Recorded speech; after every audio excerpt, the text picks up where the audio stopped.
आज ही Doubtnut app download करें। Doubtnut पर होगा अब आपके सभी मैथ्स, केमिस्ट्री, फिजिक्स और बायोलॉजी डाउट्स का सफाया।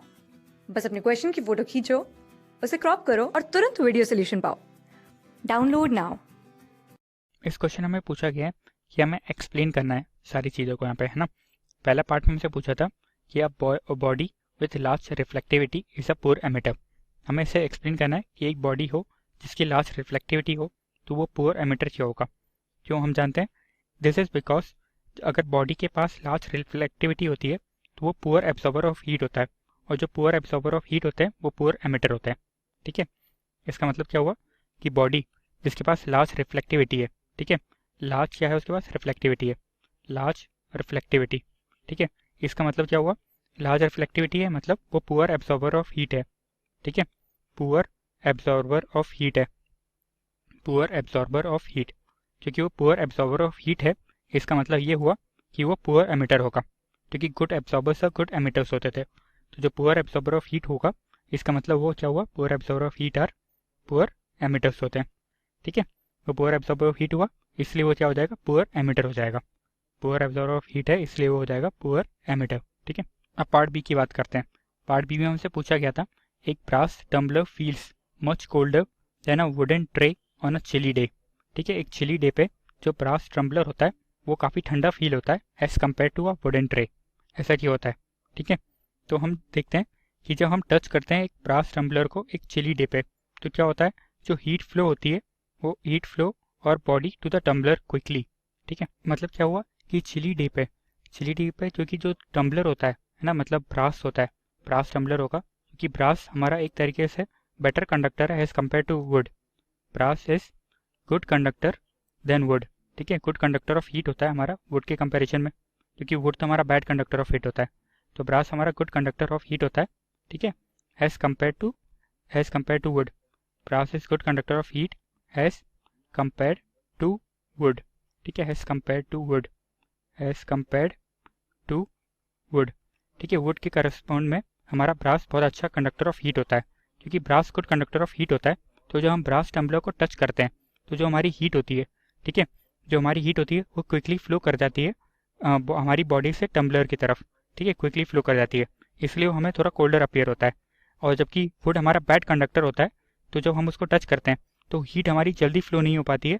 ठीक है, वुडन ट्रे से फ्रॉम आउट बॉडी। ठीक है, हमारी बॉडी से वुडन ट्रे पे हीट जल्दी फ्लो नहीं हो पाती है जब हम उसको टच करते हैं, इसलिए जो हमारा ये होता है ब्रास टम्बलर वो हमें मच कोल्डर मिलता है as compared to wooden tray on a chilly day. ठीक है, अब हम पार्ट थर्ड की बात करते हैं। पार्ट थर्ड हमसे बोल रखा था कि एन ऑप्टिकल पायरोमीटर। ठीक है, ऑप्टिकल पायरोमीटर है हमारे पास, और ऑप्टिकल पायरोमीटर यूज़ किया जाता है मेजरिंग हाई टेम्परेचर्स के लिए। उसको हमने कैलिब्रेट कर रखा था for an ideal black body के लिए। ठीक है, correct value for the temperature when the same piece is in the furnace. ठीक है, इसको हम ऐसे समझ सकते हैं कि मान लीजिए कि अभी हमारा जो एक रेड हॉट आयरन पीस है, ठीक है, वो ओवन के अंदर रखा हुआ था। ओवन के अंदर हमने एक रेड हॉट आयरन पीस को रख रखा था, तो हम जानते हैं कि ओवन के अंदर रख रखा था और उसका टेम्परेचर हो गया था टी कैल्विन। उसका टेम्परेचर टी कैल्विन था।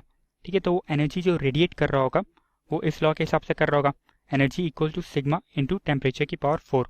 ठीक है, इसके हिसाब से वो एनर्जी रेडिएट कर रहा था। लेकिन अगर हम इस रेड हॉट आयरन पीस को ओपन में रख देंगे जहाँ पे सराउंडिंग टेम्परेचर टी नॉट होगा, ठीक है, तो वो एनर्जी जो रेडिएट कर रहा होगा वो ऐसे कर रहा होगा, E equal to sigma into T की पावर 4 माइनस टी नॉट की पावर 4। ठीक है, ये हमने पहले उसको रेड हॉट को ओवन में रख रखा था। ठीक है, ओवन में रखा था तो वो ऐसे एनर्जी रेडिएट कर रहा था, और जब हम उसको इसमें रख देंगे, सराउंडिंग में रख देंगे, ठीक है, जहाँ सराउंडिंग टेम्परेचर हमारे पास टी नॉट होगा तो वो हीट ऐसे लॉस कर रहा होगा। ठीक है, हीट ऐसे रेडिएट कर रहा होगा। अब चूंकि हम जानते हैं ये जो वर्किंग प्रिंसिपल होता है ऑप्टिकल पायरोमीटर का, ठीक है, वर्किंग प्रिंसिपल जो होता है हमारा ऑप्टिकल पायरोमीटर का, वो बेस्ड ऑन द फैक्ट होता है, ठीक है, working principle of optical pyrometer की जो ब्राइटनेस होती है glowing surface of a body की, वो उसके टेम्परेचर पर डिपेंड करती है। ठीक है, वर्किंग प्रिंसिपल होता है जो हमारा ऑप्टिकल पायरोमीटर का, वो इस फैक्ट पे बेस्ड होता है कि जो ब्राइटनेस होती है of the glowing surface of a body वो टेम्परेचर पर डिपेंड करती है। इसलिए जो गायरोमीटर होता है हमारा गिव्स टू लो वैल्यू देता है for temperature of red hot and open. ठीक है, तो हमारे पार्ट सी का आंसर था कि जो पायरोमीटर होता है हमारा वो टू लो वैल्यू इसलिए देता है क्योंकि जब हम जानते हैं जो कि वर्किंग प्रिंसिपल ऑफ पायरोमीटर होता है ना, वो brightness of a glowing surface of body पे डिपेंड करता है। ठीक है, इसलिए हमारा पायरोमीटर टू लो वैल्यू देता है for the temperature of red iron in open. ठीक है, तो ये हमने लिख भी दिया। जो वर्किंग प्रिंसिपल होता है ऑप्टिकल पायरोमीटर का, वो बेस्ड ऑन द फैक्ट होता है कि that the brightness of glowing surface of the body depends upon its temperature. ठीक है, therefore pyrometer gives too low of value for the temperature of red iron in the open। अब हम part D की बात करते हैं। Part D में हमसे बोल रखा था कि जो अर्थ होगा, the earth without its atmosphere would be inhospitably cold होगा।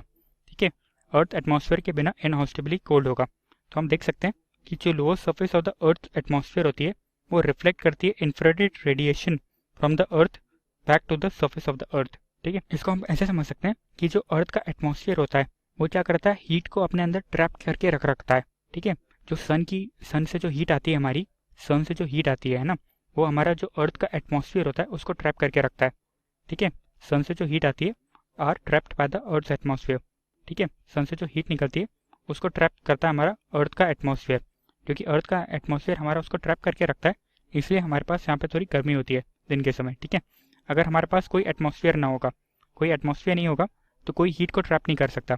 यानी जो हमारी हीट आएगी अर्थ सरफेस से टकराएगी वो कम्प्लीटली रिफ्लेक्ट हो जाएगी। ठीक है, जो लोअर लेयर होती है हमारे अर्थ के एटमॉस्फेयर की, वो रिफ्लेक्ट कर देते थे।